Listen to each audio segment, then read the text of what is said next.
High বন্ধুরা, আজ তোমাদের এমন একটা সত্যি ঘটনা তোমাদের বলবো, আমার আর আমার মায়ের সাথে ঘটে যাওয়া সত্য ঘটনা, যা শুনলে তোমাদের দাঁড়িয়ে যাবে। তাই তোমাদের দুটি পায়ে ধরি বলি, ভিডিওটা শুরু থেকে শেষ পর্যন্ত দেখো, তাহলে আসল খুব মজা পাবে। আমার নাম সাব্বির, বয়স 24 বছর, পুরান ঢাকার রায় সাহেব বাজার থাকি। আমি আমার মা বাবার একমাত্র সন্তান। বাবা একজন সরকারি কর্মকর্তা আর মা গৃহিণী। আমার মা ও মাইক সুন্দর একজন মহিলা। আমার চোখে পৃথিবীর সেরা নারী আমার মা। যেমন তার রূপ লাবণ্য, তেমনি তার শারীরিক গঠন। চেহারায় মায়ের সর্বোত্তম ছাপ। তবে আমার মা আমার বাবার মতো মানুষকে নয়, বরং আরও ভালো কাউকে ডিজার্ভ করে। আমার বাবা টাক মাথায় 55 বয়সী একজন লোক, যার ভুঁড়িওয়ালা পেট, দেখতে বিদঘুটে বলা চলে। আমার মার মতো সুন্দরী ও বিশ্বসেরা নারী সে ডিজার্ভ করে না। যাই হোক, যেটা সত্যি তা তো পাল্টানো যাবে না। এবার আসি আমার পরিবারের সবচেয়ে বড় আকর্ষণ নিয়ে। আমার পরিবারে আমি মা বাবা বাদেও আরও একজন আছে, আর সে হলো আমার ছোট মা। আসলে এটাই সবচেয়ে মারাত্মক একটা বিষয় আমার পরিবারে। আমার বাবা 2টা বিয়ে করেছে। আমার মা হলো প্রথম স্ত্রী এবং ছোট মা দ্বিতীয়, এবং আরও অবাক করা বিষয় হলো আমার ছোট মামার আপন বোন। সবাই হয়তো ভাববেন এটা কি করে সম্ভব, কিন্তু এটাই বাস্তবতা। আমার নানা নানি মারা যাবার পর মা ছোট মাকে নিজের কাছে নিয়ে আসে। কিন্তু কিছুদিন পরেই হঠাৎ বাবা একদিন মাকে বলে তার ছোট মাকে পছন্দ। তাজ্জবের বিষয় হলো মা এক ফোঁটাও কষ্ট পায়নি কিংবা বাবাকে পাল্টা কিছু বলেননি। উল্টো নিজেই ছোট মাকে তার সতীন করে নিয়েছে। এলাকা জুড়ে নাকি ব্যাপক চাঞ্চল্য সৃষ্টি হয়েছিল। তখন আমি 34 বছরের শিশু। এখন আসি ছোট মা রূপে। 2 বোন, শুধু চেহারায় ভিন্ন, আর তাছাড়া সব একই রকম। শুধু মা লম্বায় 5 ফুট 6 ইঞ্চি আর ছোট মা 5 ফুট 5 ইঞ্চি 2 ইঞ্চি খাটো। তাছাড়া কেউ আলাদা করতে পারবে না তাদের। এখন আসি আমার তাদের প্রতি এত আগ্রহ কিভাবে এল। ক্লাস 9-এ পড়া অবস্থায় হঠাৎ একদিন রাতে ঘুমানোর আগে মোবাইলে একটা ভিডিও এলো। ক্যাপশনে ছিল, আপনি ছেলের সাথে মা। আমি অবাক হয়ে ভিডিওটা দেখলাম। অজান্তেই নিজেকে ভিডিও ছেলের জায়গায় আর মাকে সেই মায়ের জায়গায় রেখে ভিডিওটা দেখতে দেখতে লাগলাম। ভিডিওর সাথে আমারও মা ঝড় দূর করে উঠল বুকটা। উঠে বসে ভাবতে লাগলাম, এসব কি ভাবছি আমি, চিঠি? কিন্তু কেন জানি না। সাথে সাথে অনলাইন সার্চ করলাম। যা ফলাফল এল তা আমার কপাল খুলে দিল। বিদেশে নাকি মা ছেলের আনন্দ করে, আর আদিম যুগে সবই ছিল স্বাভাবিক। এসব দেখে আমার তো চান কপাল। তখন রাত ছিল, ক্লান্ত ছিলাম বলে ঘুমিয়ে পড়ি। হঠাৎ রাতে স্বপ্নদোষে ঘুম ভাঙে। স্বপ্নে আমার একটা ভুল ভাঙে। আমার চান কপাল নয়, আমার তার সবই আছে। আমার যে আরেকটাও আছে তা তো ভুলেই গেছিলাম। একসাথে 2টা মা। মা ও ছোট মার কথা স্বপ্ন দেখে ঘুম ভেঙেছে। সারা রাত ঘুমাতে পারলাম না। সেদিন থেকেই মা ও ছোট মার প্রতি ভালোবাসার জন লুকিয়ে লুকিয়ে তাদের দেখতাম। কিন্তু জানি এসব বিদেশে সম্ভব, বাংলাদেশে নয়। শুধু দেখে শান্তি। আমি বললে তো আর বিদেশি মায়ের মতো আমার মা আমার সাথে আনন্দ করবে না। তাই তাদের লুকিয়ে লুকিয়ে দেখে চলেছি। তো এরই মাঝে একদিন ভার্সিটি থেকে বাসায় এসে কি খাবার দিতে বলতে ছোট মা রুমে গেলাম। গিয়ে অপ্রস্তুত হয়ে পড়লাম। দুজনে মা শাড়ি পরেছিল। আমি অবাক হয়ে দাঁড়িয়ে গেলাম ছোট মার দিকে তাকিয়ে। যদিও এটাই আমার জন্য প্রাপ্ত ও চাহিদা, কিন্তু এভাবে সামনাসামনি দেখা স্বাভাবিক নয়। তাই নার্ভাস হয়ে গিয়েছিলাম। কি করব বুঝতে পারছিলাম না। কিন্তু ছোট মার কাণ্ডে আমি একদম অবাক হয়ে গেলাম। সে সামান্য চমকালো না, বরং আমার দিকে মুচকি হেসে বলল, কি লাগবে বাবু? কোনো দরকার, এসো বসো। সে স্বাভাবিকভাবেই কোনো তড়িঘড়ি না করে ধীরে সুস্থে পড়ে নীল। আমাকে দাঁড়িয়ে থাকতে দেখে এগিয়ে হাত বাড়িয়ে আমার হাত ধরে টেনে বিছানায় বসে বলল, কিছু লাগবে বাবু? কিছু বলছো না কেন? আমি আসলে আমার খিদে লেগেছে। ছোট মা। ছোট মা, ওহ আমি তো ভুলেই গেছিলাম। এসো এসো বাবু, তোমার খাবার রেডি আছে, এসব খেয়ে নাও। ছোট মার সাথে ডাইনিং টেবিলে গেলে আমায় তুলে খাওয়ালো। সে খাওয়া শেষে ছোট মা বলল, এবার গিয়ে রেস্ট নাও। আমি, মা কোথায়? ছোট মা, তোমার মা তার রুমে আছে, ঘুমাচ্ছে। তুমি ঘুমাও, উঠে দেখা করো। আমি ঘুমাতে গেলাম। বিকেলে ঘুম থেকে উঠে মা রুমে যাচ্ছি। ছোট মার রুম পেরিয়ে মার রুম যাচ্ছি, এমন সময় শুনতে পেলাম মা ও ছোট মার আলাপচারিতা। খিলখিল করে হাসছে দুজন। মা, তারপর কি হলো? ছোট মা দেখার মতো ছিল বুবু। হা করে তাকিয়ে আছে, কি করবে বুঝতে পারছে না। পরে আমি সামলে নিলাম, এমন ভাব করলাম যে কিছুই হয়নি। মা আমার বোকা বোকাই রয়ে গেল। মাকে দেখে কেউ এমন চমকে যায়? ছোটবেলায় তো কত দৃশ্য দেখেছে। ছোট মা এখন কি আর ছোট আছে বুবু, আমাদের বাবু কিন্তু সেরকম পুরুষ। মা হ্যাঁ ঠিকই বলেছিস, কিন্তু আমার ভয় হয় রে। ছোট মা কেন ভয় কিসের? মা এই বয়সের ছেলেরা নিজের ক্ষতি করে বসে, আর কোনো বাহিরের মেয়ের পাল্লায় পড়লে তো সব শেষ। ছোট মা কি করা যায় বলতো? মা একটা বিষয় ভাবছি। কয়েক মুহূর্তের নীরবতা, এরপর হঠাৎ বলতে শুরু, ছোট মা পারবো না কেন? আমাদের বুকের মানিক, এভাবে শেষ হতে দিব না, ওর একটা ভবিষ্যৎ আছে। মা হ্যাঁ, যেভাবেই হোক নিজেদের কথা ভাবলে চলবে না। ছোট মা, ওর জীবন সুন্দর করতে হলে জীবন ত্যাগ দিব। তুমি কিচ্ছু ভেবো না, আমাদের বাবুর জীবন সুন্দর করবই আমরা। আমি তাদের কথায় আগাগোড়া কিছুই বুঝলাম না। প্রথমে আমায় নিয়ে কথা বলছি সকালের কাণ্ডে, কিন্তু পরে কি বিষয় আমাকে জড়িয়ে দিল বুঝলাম না। আমার জীবন কি সুন্দর করবে মাথায় ঢুকল না। আমি আর ওই রুমে ঢুকলাম না। নিজের রুমে গিয়ে চিন্তা করতে করতে অস্থির। অনেকক্ষণ পরে রুমি হঠাৎ না এলো। আমার হাতে বসে চিন্তিত দেখে বলল, কি হয়েছে বাবু, মনমরা হয়ে বসে আছিস কেন? আমি এমনি মা না তো। এমনি। আমার বাবুটা মন খারাপ করে থাকবে কেন? দেখি কি হয়েছে বলতো আমায়। এমন সময় ছোট মা ঘরে ঢুকে বলল, আমাদের বাবু বড় হয়ে গেছে, এখন আর আমাদের কিছু বলার প্রয়োজন মনে করে না। আমি না ছোট মা। কি বলো এসব? ছোট মা ছোট সময় থেকে পাল্টেছি, তোমাকে এখনও শেখাতে হবে। কি হয়েছে বলো? আমি আসলে সকালের বিষয়টার জন্য আমি শরীর ছোট না, আমার নক করে ঢোকা উচিত ছিল। ভুল হয়ে গেছে, ক্ষমা করে দাও। মা ও ছোট মা চাওয়াচাওয়ি করছে একে অপরকে। ছোট মা আমায় টেনে বুকে জড়িয়ে বলল, বোকা ছেলে, আমি কিছু বলছি তোমাকে, রাগ করেছি তোমার উপর। আমি না কিন্তু কাজটা ঠিক করিনি তো। মা তখন আমায় গালে হাত বুলিয়ে দুজনের মাঝে আমাকে বসিয়ে বলল, বোকা ছেলে আমার কবে বড় হবে বলতো? পাগল ছেলে, এসব নিয়ে আর ভাবিস না বোকা। আমি কিন্তু মা। ছোট মা বলেছে না চুপ করতে। আমার কথা শোনো বাবা। আমি তো কিছু মনে করিনি বাবা। কেন এত মন খারাপ করছো? আমি সত্যি ছোট মা। ছোট মা হ্যাঁ বাবা সত্যি। এসো আমার বাবু। বলেই ছোট মা বুকে জড়িয়ে ধরলে আমায়। দিনে দিনে তাদের শরীরের গন্ধ আমার নেশা হয়ে যাচ্ছে। মা তো চল চল ছাদে গিয়ে কিছুক্ষণ বসেই চা নাস্তা করি। চল ছোট মা, আমি রেডি করে আনছি, তোমরা ছাদে যাও। ছোট মা চলে গেল কিচেনে, আর আমিও মা ছাদে গিয়ে বসলাম। মা আমার কাঁধে হাত রেখে বলল, শোনো বাবু, আমরা তোর মা, আমাদের নিয়ে এসব বিষয় এত ভাবতে নেই। বাইরের কেউ হলে সেটা চিন্তার বিষয়। আর তুই তো লুকিয়ে দেখিসনি কিছু, তাই না? আমি না না, লুকিয়ে কেন দেখতে যাব মা, সেটাই তো। আর লজ্জা পাওয়া দরকার নেই। আমাদের কোলে পিঠে চড়ে বড় হয়েছিস তুই। মা তুই তো জানিস না পাগল, তোর ছোট আরও একটা সন্তান হয়েছিল। আমি অবাক হয়ে বললাম, কি বলছো এসব? এত বড় হয়ে গেছি? আমি তো জানতাম না। মা হুম, এটা সবসময় আমরা লুকিয়ে রাখি। তোর ছোট মা কষ্ট পাবে বলে। বাচ্চাটা 2 দিন পরেই মারা যায়, তাই তখন থেকেই তার প্রতি এত পাগল। তোর ছোট মা তোকে খুব ভালোবাসে, কখনো কষ্ট দিস না তোর ছোট মাকে। আমি হ্যাঁ মা, কখনো কষ্ট দেব না। কিন্তু একটা কথা বলি। মামা বল, কি বলবি? আমি ছোট মা কিভাবে এই পরিবারে এল? মানে বাবা তোমার বোনকে বিয়ে করবে, এটা কিভাবে সম্ভব?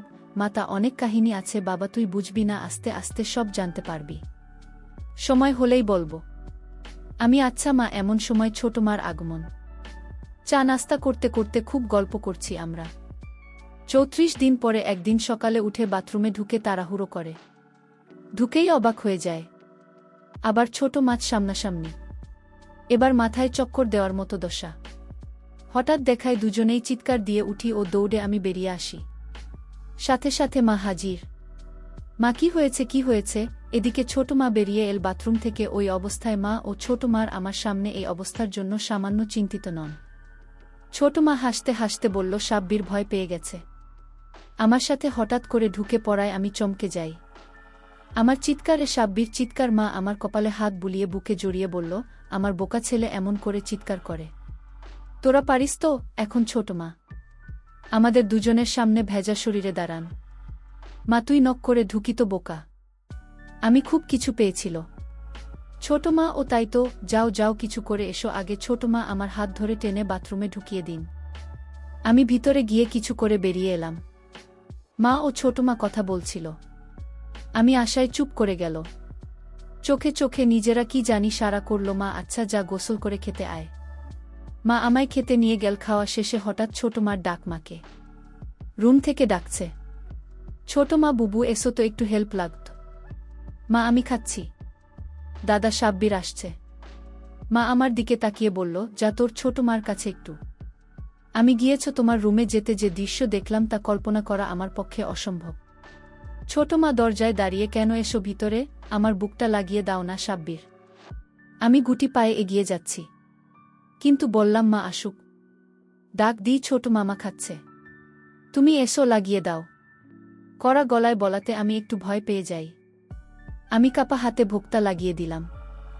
সাথে সাথে ছোট মা আমার দিকে ফিরে বলল, কেমন লাগছে আমায়? আমি ভ্যাবলা হয়ে তাকিয়ে আছি তার মুখের দিকে। ছোট মা, কি হলো বলো? আমি, তোমার কি হয়েছে ছোট মা? আমায় সব জিজ্ঞেস কেন করছো ছোট মা? না হলে কি তোমার শ্বশুরকে জিজ্ঞেস করব? আমি মানে, ছোট মা নিজের ছেলের কাছে জিজ্ঞেস করেছে কেমন লাগছে দেখতে। আর তুমি কি না আজগুবি কথা বলে চলেছ? আমি এভাবে তো কখনো দেখিনি। ছোট মা, ছোট থাকতে অনেক দেখেছ। আমি এখন তো বড় হয়েছিল, তাই না ছোট মা? আমার কাছে তো সেই ছোট্ট বাবু আছো তুমি। ঝুঁকে আমার কপালে একটা হামি দিল ছোট মা বলে। ছোট মা আলমারি খুলে একটা সালোয়ার কামিজ বের করতে করতে বলল, আমায় কি দেখতে খারাপ লাগছে বাবু? আমি, কই না তো ছোট মা, কিন্তু সত্যি বলতে আমার কেমন যেন লাগছে। ছোট মা সিরিয়াস হয়ে আমার পাশে বসে আমার কাঁধে হাত রেখে বলল, কেন, কেমন লাগছে? আমি, হঠাৎ এভাবে তোমার দেখা কেমন অদ্ভুত লাগছে। ভয় করছে কেন জানি। ছোট মা, বোকা ছেলে, এটা কোনো চিন্তার বিষয় না। আমি তোমার মা। প্রত্যেক সন্তানের সাথে মায়ের সম্পর্ক হয় পবিত্র। বাহিরের মেয়েকে এমনভাবে দেখলে মনে কুচিন্তা যেন না আসে। এজন্য ঘরে এসব শিক্ষা নেওয়া উচিত। তাহলে অভ্যাস হবে এখন দেখার। তাহলে কাউকে এমন দেখলে কুচিন্তা আসবে না মনে। দেখুন, বিদেশি মা সন্তানের সামনেই এসব করে বেড়ায়, তাও হাজার হাজার মানুষের সামনে। আমি, তাই তো। এমন সময় মার আগমন। মা, কি কথা হচ্ছে তোদের মা ছেলে? মা আশা একটু অপ্রস্তুত হলে মা পরিবেশটা একদম স্বাভাবিক করে দিল। এমন ভাব করেছেন কিছুই হয়নি। মা গল্প করা হলে এবার রান্নাবাড়া করতে যায়, আর তুই পড়তে বস। কি? আমিও বেরিয়ে ঘরে গেলাম। ঘরে গিয়ে হাত দিয়ে মনের শান্তি নিলাম। রাতে যখন খাবার টেবিলে যাই তখন সব ঘোলাটে। ছোট মামা দুজনেই পারলে ঘোমটা দিয়ে থাকে বাবার সামনে। আপাদমস্তক ঢাকা, শরীর দুজন যান সদ্য ধোয়া, তুলসী পাতা ভেজানো। খাবার দাবার শেষে নিজের রুমে গিয়ে ঘুমায়। রাতে ইস্যু করতে উঠে দরজা খুলতে আমি যা দেখলাম তা দেখে আমার চোখ ছানাবড়া হয়ে গেল। মা ও ছোট মা দুজন একসাথে হয়ে বাথরুমে ঢুকছে। শুধু পিছন থেকে অন্ধকারে যা দেখা গেছে, দরজা খুলতে শুধু বোঝা যাচ্ছে তাদের কিছুই নেই, কিছু দেখা যাচ্ছে না। আমার রুমের দরজা খোলার কোনো শব্দ হয় না, তাই তারা বুঝতে পারেননি। দুজন একই সাথে বাথরুমে ঢুকে দেখে আমার শরীরে শিহরণ বয়ে গেল। এত রাতে তারা বাথরুমে কেন, এটা ভেবে আমি বাথরুমের দিকে যেতে থাকি। এমন সময় পাশের রুমে তাকিয়ে দেখি বাবা একদম ওই অবস্থায় হয়ে ঘুমিয়ে আছে।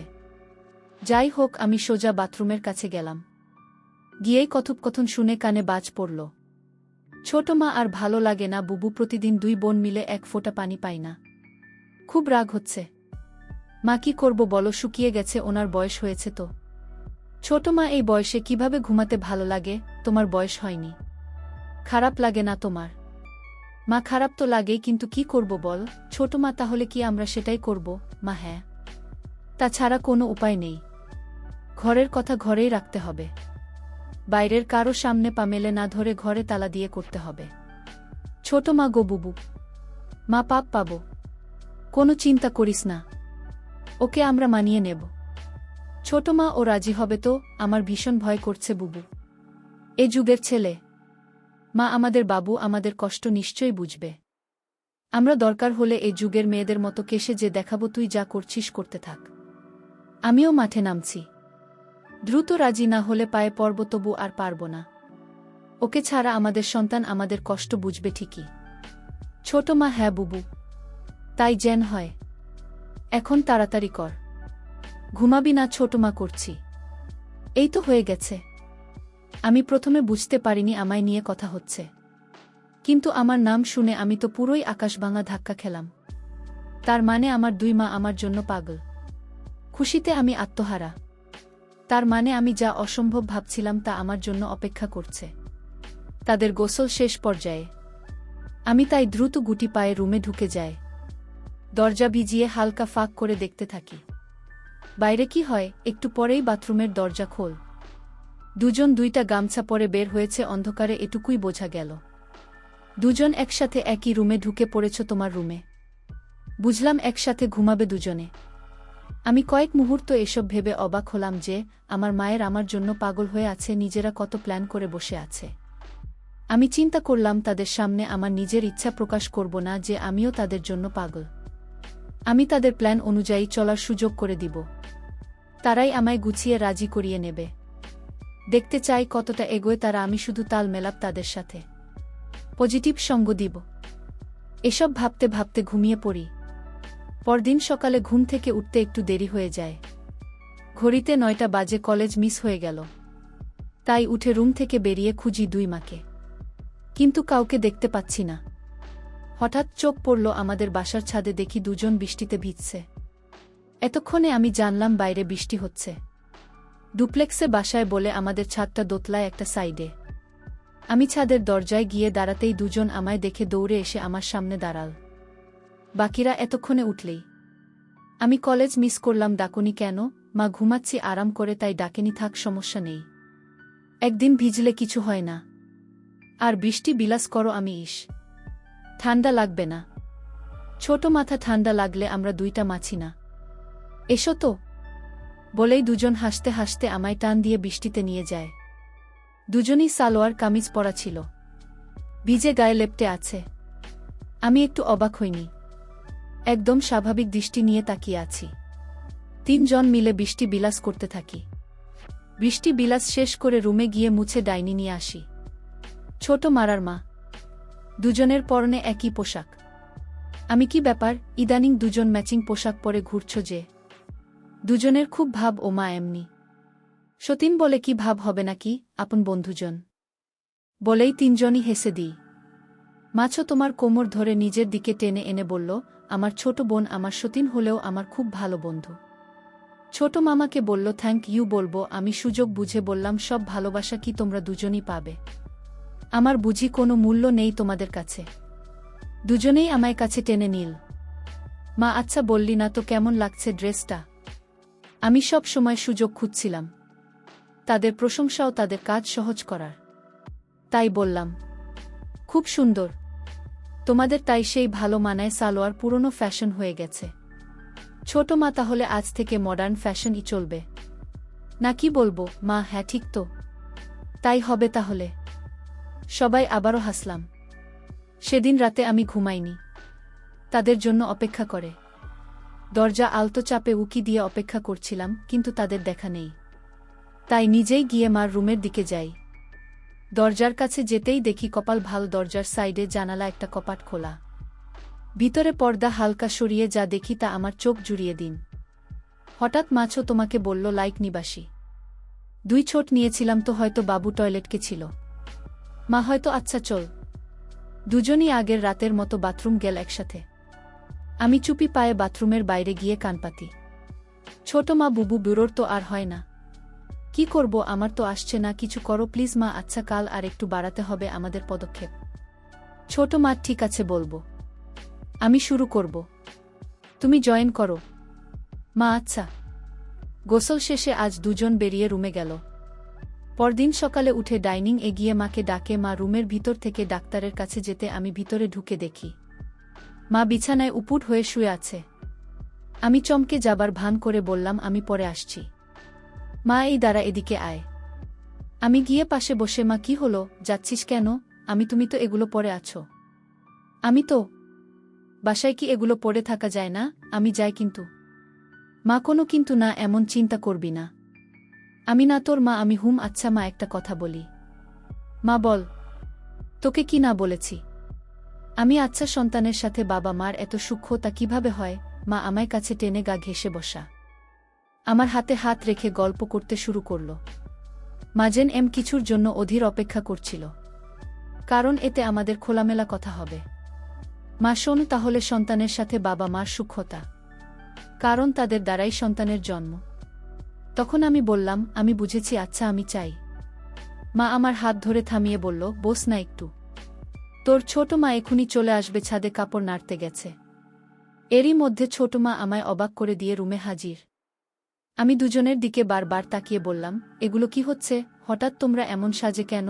ছোট মা, কেন দেখতে খারাপ লাগে? আমি না দেখতে খারাপ কেন লাগবে? তোমরা আমার দেখা সবচেয়ে সুন্দরী নারী।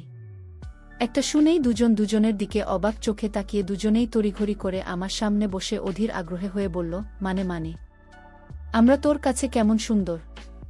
আমি কেমন আবার? তোমরা আমার মা মায়েরা পৃথিবীর সবচেয়ে সুন্দর হয়। মা সত্যি তোর গার্লফ্রেন্ড থেকেও সুন্দর। আমি লজ্জা পেয়ে বললাম, ধুর, ছোট মা বলল না বাবু। বলো, আমার তো কোনো গার্লফ্রেন্ড নেই। তবে থাকলে তার চেয়ে সুন্দর তোমরাই। দুজনেই আবার হা হয়ে গেল। মা, তোর গার্লফ্রেন্ড নেই? কি বলছিস এসব? এ যুগে এসে তোর কোনো গার্লফ্রেন্ড নেই? আমি না তো কেন? দুজনই মাথায় হাত দিয়ে বিস্ময় ও আফসোস করল।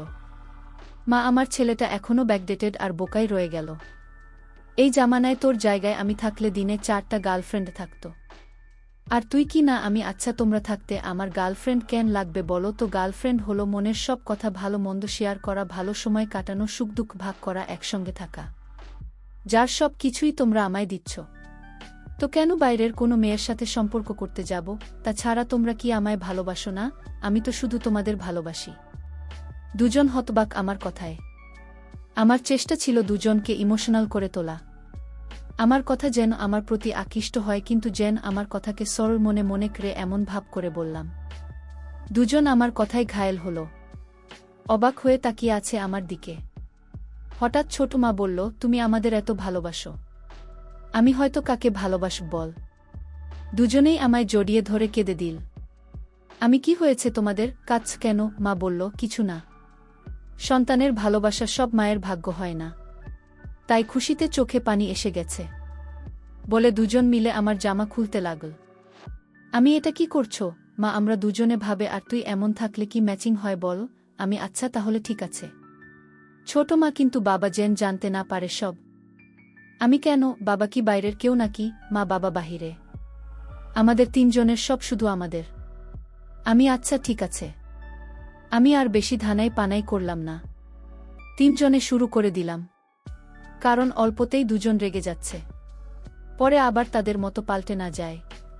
তাই আর কোনো কথা না বলে এগিয়ে যাচ্ছি। দিনের বেলায় তো তাই তাড়াহুড়ো করে শেষ করে আমি আমার রুমে গেলাম। একটু পরে আমি রুম থেকে বের হলাম। দুপুরে বাবা লাঞ্চে আসলে পরে আরও ভাবে তাদের দেখা হয়নি, কিন্তু রাতের জন্য অপেক্ষা করছিলাম। ঠিক রাত হলে আমি আবার তাদের রুমের সামনে গিয়ে দাঁড়াই। পর্দা সরিয়ে আগের সেই দৃশ্য। মায়া লাগে তাদের দুজনকে দেখে। যখন বাথরুমে ঢুকল দুজন, তখন আবার কথা বলতে শুরু করে। তারা বাথরুমে ঢুকে রাতে কিভাবে কি করবে এসব নিয়ে প্ল্যান পরিকল্পনা করছিল। আমিও তাদের প্ল্যান শুনে প্রস্তুত। আজ আবার একটু ভিন্ন কিছু করলাম আমিও। রাতে দরজা খুলেই ঘুমিয়ে পড়ি। রাতে আমি লুঙ্গি পরে ঘুমাই, লুঙ্গি ঠিক থাকে না ঘুমের সময়। এমনই একদিন তারা আমাকে দেখে পাগল হয়েছে, তাই আবারও সুযোগ তৈরি করে দিলাম। দরজা খোলা রেখে ঘুম, আর আমি নিশ্চিত আমার ঘুমের সময় তারা আমায় দেখেছে। যাই হোক, সকালে উঠতে দেরি হলো আবারও। উঠে দেখি 10টা বাজে। উঠে কিচেনের শব্দ শুনে গিয়ে দেখি মা রান্না করেছে বিরিয়ানি। পিছন থেকে জড়িয়ে ধরলাম মাকে। মার পরনে ছিল হলুদ রঙের শাড়ি। চমকালো না অবশ্য, কারণ জানে আমি ছাড়া আর কেউ জড়িয়ে ধরে না। মা আমার হাতের উপর হাত চেপে বলল, ঘুম ভেঙেছে নবাব? আমি, আজও ক্লাসটা মিস হলো। দাঁত দাওনি কেন মা? আরে এখনও কি কিন্ডারগার্ডেনে? পুলিশ নাকি পাগল? এই বৃষ্টিতে প্রতিদিন যাওয়ার কি দরকার? মায়ের সাথে ভালো লাগে নাকি? আমি, ভাল লাগতো। এই বলে আমি মার কাছ থেকে চলে গেলাম ছোট মা রুমে। গিয়ে আবারও দেখি ছোট মা সাজুগুজু করছে। আজ আয়নার সামনে দাঁড়িয়ে নিজেকে দেখছে। আমি গিয়ে দাঁড়াতে বলল, এসো বাবা কিছু বলবে। এখন আর ভনিতা করি না আমি। স্বাভাবিক হয়েই কাছে গিয়ে বললাম, মা ও ছোট মা, খুব সুন্দর লাগছে। ছোট ছোট করে কৌতূহলী দৃষ্টিতে তাকিয়ে বলল, তাই নাকি? আমি, হ্যাঁ, এগুলোতে খুব ভালো মানায়। ছোট মা, তাহলে তো আজ থেকে আমার বাবুর পছন্দমতো পড়তে হবে। আমি না, তোমাদের পছন্দমতো পড়বে, আমার পছন্দমতো কেন পড়বে? ছোট মা, তুমি তো দেখবে, নইলে তার পছন্দমতো করব বলো, আমি তাও ঠিক। ছোট মা মুচকি হেসে আমার দিকে ঝুঁকে এসে বলল, তোমার মা তোমায় ভীষণ ভালোবাসে বাবু। কেন এত ভয় থাকে? যাও গিয়ে জিজ্ঞেস করো সে কেমন ভালোবাসে। আমি ওখান থেকে এসে আমার পাশে দাঁড়াই। মা ডাইনিং টেবিলে খাবার, কিন্তু আমার সাথে কোনো কথা বলছে না। আমি মনমরা হয়ে রইলাম সারাটা দিন। সেদিন রাতে কখন যে তারা বের হয়ে বাথরুমে গেছে বলতে পারি না। হঠাৎ মনে পড়ে বাথরুমের কাছে গিয়ে শুনি আজ কোনো কথা বলছে না এসব বিষয়। আবারও হতাশ হলাম। সে রাত পানসে কেটে গেল। পরদিন সকালে ঘুম থেকে তাড়াতাড়ি উঠে কলেজ গেলাম। সেরকম কথা বললাম না তাদের সাথে। কলেজ থেকে ভিজে কাক হয়ে বাসায় ফিরতে দুজন মিলে আমায় তোয়ালে দিয়ে জড়িয়ে ধরেছে। মা, দেখ কি করেছিস, ছাতা নিসনি কেন? আমি ভুলে গেছিলাম। মা, ভুলে যাবি না তো কি হবে, মনে উল্টোপাল্টা চিন্তা থাকলে ভুলবি না। আমার দিকে জিজ্ঞাসু দৃষ্টিতে তাকালেন মা। বলল, তুই বড্ড বোকা আমার বাবু। আমি মানে ছোট মা, আগে ফ্রেশ হয়ে এসো, খেয়ে দে, পরে সব হবে। আমি আসতে যাব এমন সময় মা আমার হাত ধরে থামিয়ে বলল, শার্ট প্যান্ট ছিঁড়ে যায়, ধুয়ে শুকাতে দিব। আমি চট করে নিজের রুমে গিয়ে গোসল করে ডাইনি নিয়ে আসি। মা, আমায় খাইয়ে দিন। কোনো কথা বলল না। তখন আমি, ছোট মা কোথায়? মা কাজ করছে, তুই খেয়ে নে তারপর ছোট মাকে। মা আমায় হঠাৎ চোখে হাত বেঁধে বলল, চোখ বলিস না, সারপ্রাইজ আছে তোর জন্য। আমাকে চোখে ধরেছ, তোমার রুমে নিয়ে গেল। চোখ থেকে হাত সরাতে আমি ছোটকা খেলাম। আমার সামনে দুজন দাঁড়ান। কাহিনী হয়েছে অন্যরকম। রুমের দুই পাশের দুইটা স্ট্যান্ড লাইট। আমি তো খুশিতে আটখানা। এই লাইট ছবি তোলার জন্য, এর মানে মা ও ছোট মাছ ছবি সোশ্যাল মিডিয়ায় দেখতে পাব, তারাও ছবি তুলবে। দুজনের দিকে অবাক হয়ে তাকাতে দুজন বলল, তোর ইচ্ছা বললেই হতো। আমি, সত্যি তোমরা মডেলিং করবে? ছোট মা, হ্যাঁ বাবা, হ্যাঁ হ্যাঁ। ছোট মা, কিন্তু তোমার এতসব কেন আমাদের দিয়ে মডেলিং করানোর? আমি, তোমরা আমার দেখা পৃথিবীর সর্বশ্রেষ্ঠ নারী। এত সুন্দর ও লাবণ্যময়ী আর কেউ হতে পারে না। তোমাদের সন্তান হয় 7 জন্মের ভাগ্যের। আর এই সৌন্দর্য রূপ কেউ জানবে না, তা হতে পারে না। আমি চাই আমার মায়েরা কত সুন্দর সবাই জানুক। মা বলল, তাহলে তাই হবে। আমি, কিন্তু আজ তোমরা হঠাৎ রাজি হলে কিভাবে? ছোট মা, আমরা কারো সামনে যাব, তোমায় কে বলল? আমি, নয়তো হাওয়ায় ছবি তুলবে নাকি? মা, হ্যাঁ, হাওয়াই তুলবে। আমাদের বাসায় হাওয়া থাকতে কেন বাইরের লোকের সামনে যাবে? আমি এবার ধাক্কা খেলাম। তার মানে আমাকে দিয়ে দুজন এত প্ল্যান করেছে। খুশিতে চোখ ভরে আসল। আমি এই বিষয়টা কখনো ভাবিওনি। কাল এত করে দিচ্ছিল যে বাইরের কারো সামনে লজ্জা করে তাদের। তার মানে আমায় দিয়ে করাবে। আমার ভীষণ আফসোস হলো যে কাল তাদের কথা বুঝিনি। আমি, আমায় দিয়ে ছবি তোলা হবে তোমরা? মা, নয়তো কি তোর বাবাকে ডাকবে এগুলো করতে? আমি, কিন্তু বাবা তো রাগ করবে সব দেখে। মা, বললাম তো, তোর বাবাকে সামলানোর টোটকা আমার কাছে আছে। তুই শুধু খুশি থাক। আমি, আচ্ছা ছোট মা, আচ্ছা কি দিয়ে কি করব তা তো বলুন। ডিরেক্টর সাহেব, আমি তো আগে কখনো এসব করিনি। কিভাবে কি করব? দুজনে হেসে কুলকিনারা পায় না আমার কথায়। মা, এই নাকি তোর এত শখ? কিছুই পারি না। আবার ভাব কত। আমি এমন কেন করছো? আমি কি জানতাম আমি করব এসব? মা, আচ্ছা বাবা, এমনি বলছি, আমরা আছি তো বাবা। আমরা বুঝিয়ে দিচ্ছি, কিন্তু ছবিটা ভালো করে তুলবে কিন্তু। আমি, হ্যাঁ তুলব, ছবি নিয়ে চিন্তা করো না। মা, তাহলে তুই যা একটু বাইরে, আমরা রেডি হই। আমি চলে গেলাম বাহিরে। মা ইচ্ছা করে আমায় বাজিয়ে দেখতে বাইরে পাঠাল তা বুঝতে বাকি নেই। মা একটু পরেই ডাকল রুমে। দুজনেই আগের সবকিছুই পড়ে আছে। বুঝলাম না কি করব। আমি, এভাবে ছবি তোলা হবে? মা, নয়তো কি? তার কথায় ঘাবড়ে গেলাম। হঠাৎ কি হলো বুঝে উঠতে পারলাম না। চুপ করে তাকিয়ে আছি। হঠাৎ মাহেশে দিন আমার দিকে তাকিয়ে অভিমানে মুখ ঘুরিয়ে নিলাম। তখন মা আমায় কাতুকুতু দিয়ে হাসি দিয়ে বলল, আমার পাগল, তুই এত ভয় কেন পাস বলতো? এখন ক্যামেরা তোর হাতে, ডাইরেকশন দিবি তুই। সেদিন রাতে কি হয়েছিল সেই ঘটনা পরের পর্বে দিব। তাই স্বামীর চ্যানেলটি সাবস্ক্রাইব করে রাখো।